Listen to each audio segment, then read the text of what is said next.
বন্ধুরা এই দেখুন আমরা আজ কবরডাঙ্গার বাড়িতে এসেছি। মাম্পি, এই যে মাম্পি। মাম্পি, তোমার বাপের বাড়ি এসে কেমন লাগছে? ভালো, অনেকদিন পরে এসেছি। সবারই ভালো লাগে বাপের বাড়ি আসতে। এই যে আমার মা। বন্ধুদেরকে বলে দাও তুমি কি করতে এসছো। আজকে আমার বাপের বাড়ি রান্না পুজো। আপনারা হয়তো অনেকেই জানেন রান্না পুজো হয় মানে ভাদ্র মাসের শেষে। তো এই যে রান্নার আয়োজন হচ্ছে সব। বন্ধুরা এই দেখুন আমার মা কত সবজি নিয়ে বসেছে। ও মা, এত সবজি কাটতে পারবে একা?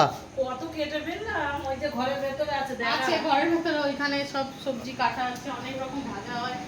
ও বাবা, অনেক রকম সবজি কাটা তো। আর বলছিলাম যে এই মানে ক রকমের ভাজা হয়? অনেক 12-13 রকমের ভাজা হয়। 12-13 রকমের ভাজা? 12-13 রকমের ভাজা হয়, 13 রকম। আচ্ছা। ওইখানে বাইরে কচু শাক বসিয়েছে মা। হ্যাঁ, কুচু এখানেও তো দেখতে পাচ্ছি কচুর শাক। এত কচু শাক বসানোর নিয়মটা হচ্ছে আগে কচু শাক বসবে, তারপর সব রকম রান্না শুরু হবে। আচ্ছা আচ্ছা। বন্ধুরা আপনারা কিন্তু কমেন্ট করে জানাবেন যে আপনাদের কাদের কাদের বাড়িতে রান্না পুজো হয়।